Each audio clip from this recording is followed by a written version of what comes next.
Hello everyone, Luke Smith here. It is Saturday the 15th of October.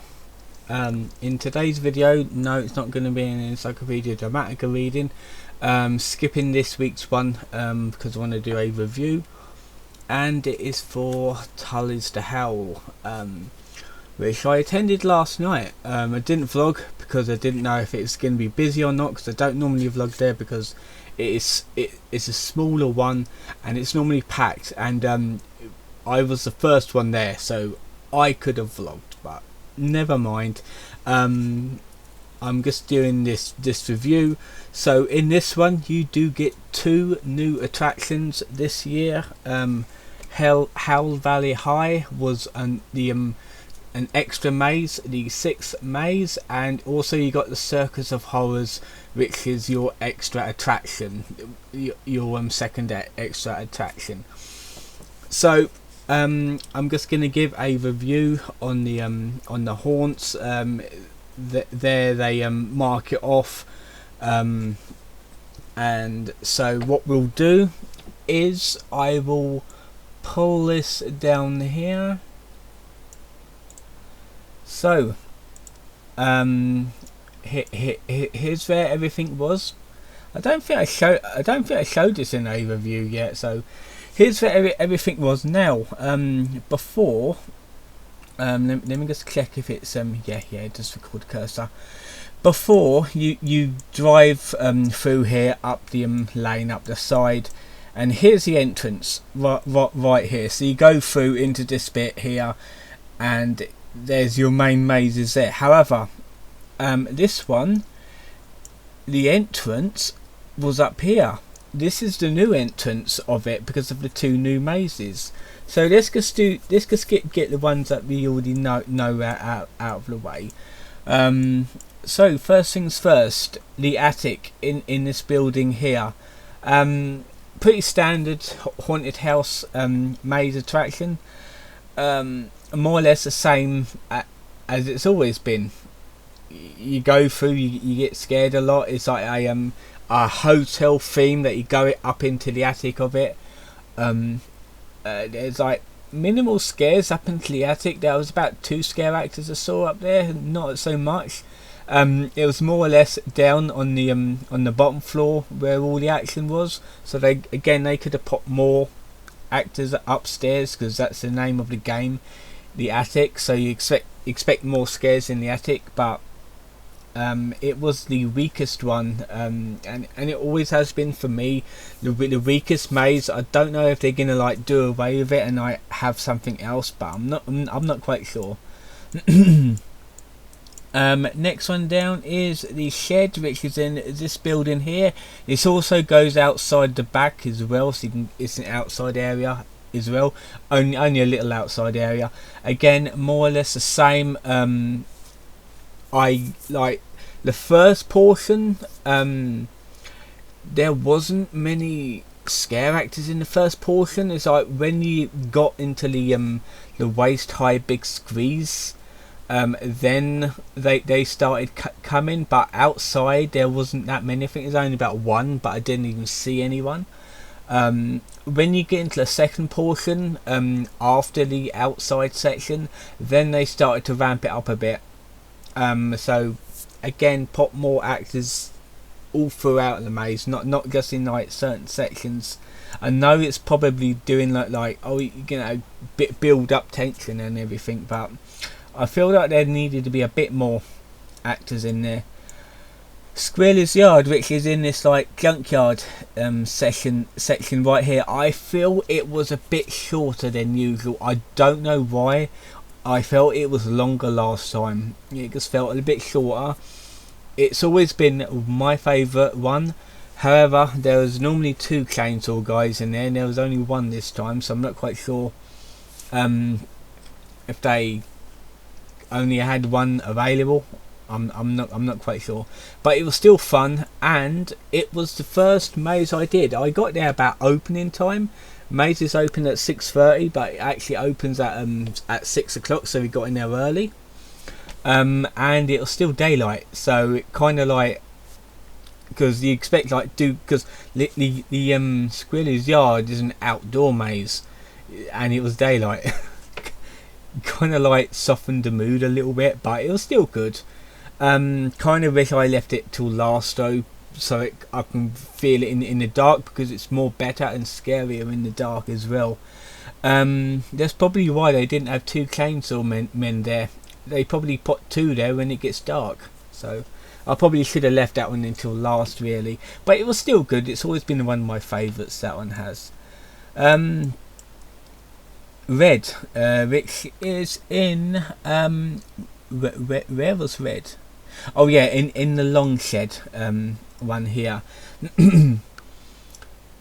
I feel like it was the weakest one. I know I said the weakest one was like the attic, but I feel like this is a new weakest one. This is the 3rd year, maybe 4th year it's been here. I can't remember. It's basically Little Red Riding Hood style maze. I didn't feel it was that scary again. It's not been one of my favourites. I felt it was like the weakest one of the lot. Didn't have that many scares. It's just a lot of actors just like stalking you and that, not really scaring you. They did have a section with a grandma character in there. She was pretty good, and like a werewolf character, he was pretty good. And they had the giant dog's head animatronic poking through the wall. That was actually quite good. That always gets me. I know it's coming, but it always gets me. I don't know why. Topper's Twister here, this bigger shed, the funnest one. I always love Topper's Twister. I know it's not scary to me. It's not at all scary to me. I always say this, I do not find clowns funny one bit. I find them, I don't find them scary one bit. I find them funny. So I just go in there for a laugh. Really. It was good. They brought the big squeeze back, which is excellent. I know they couldn't do it last year because of like COVID restrictions, and you didn't want your face going against this like inflatable wall. There was also the big squeeze back at the waist high squeeze back at Red as well. So that was pretty good. Yeah, I did feel it was a fun one, the clown maze. So that was all of them for this part. Now the actual gift shop, it was closed. It wasn't even open. They didn't even have a gift shop, not even a pop-up stall or anything. They were selling merch at the photo booth, but not like not normal Mead Open Farm stuff wasn't open. So that's a shame. I'd like to go around there. So anyway, here's where you come in, and you just walk down here. Yeah, you just walk down here, and that's how you enter. This bit used to be blocked off, but they added more bits. Now here, in this area, or maybe here, I'm not quite sure. They did have a few gazebos up, so it's obviously not shown on here. But here they had the Circus of Horrors tent. Now I'm not quite sure if you could have filmed or not. I've seen other people do it, but I'm not quite sure if it was allowed or not. It was a half-an-hour show set every hour. I felt it was excellent. It was like a really good addition to the event. There was like all these like freaky circus acts, like horror themed and everything. Really good, and it did like scare you, made you jump sometimes. So they did it really good. Now the only crim I had with it is the seating plan. The seating plan was fine. The only problem is with circuses, you want like tiered seating, like a bit higher at the back, so you could actually see. So this was like almost like level as everyone else, so it's a bit difficult to see unless you get in there early and you get a good seat. So it's a bit of a shame on the seating plan, but this is the first year Circus of Horrors was actually there, so hopefully next year, if they bring it back, they can like do that with the seating more. But otherwise it's been really good, that bit. As I really enjoyed it. And I'm new to watching the circus now. Like that's the 4th circus I've been to, even though that's a temporary one. Well, they all are temporary, but it was only a 30-minute circus. It felt like 20 minutes really. I thought it was going to be a bit longer, but it was like, it's meant to be 30 minutes. And also, even if you have a street pass, that means just looking around the without going into the mazes, you could still do the circus, because that's included whenever you got the street pass or X-Screen pass or whatever. You're welcome to go in there. Here, I think it is here, yeah, it must be, in the camping site here, they had a massive barn, like a massive building there, which they just built. Like, it must have been this year they built it.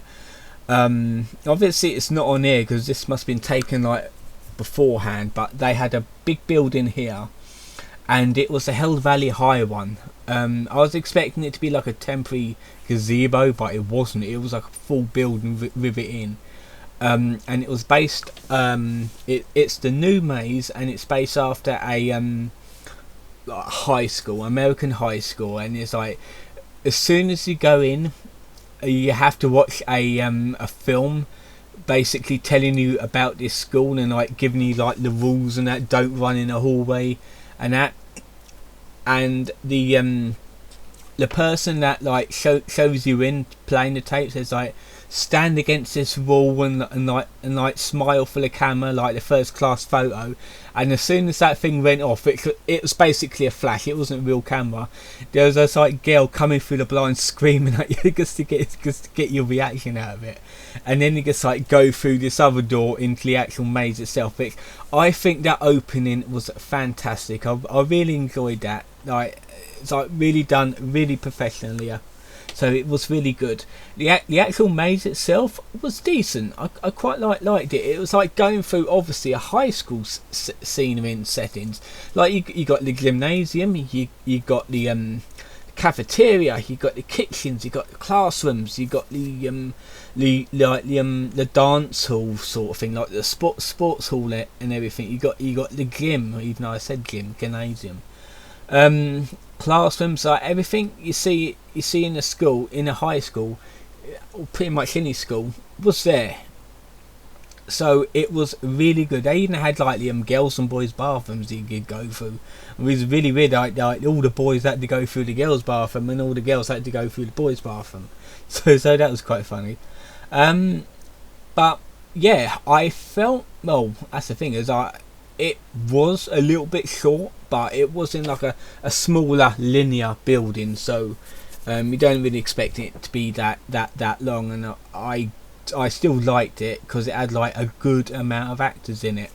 In fact, like the only ones that didn't have that many actors, I feel, was the shed. I didn't feel that was full enough as last time.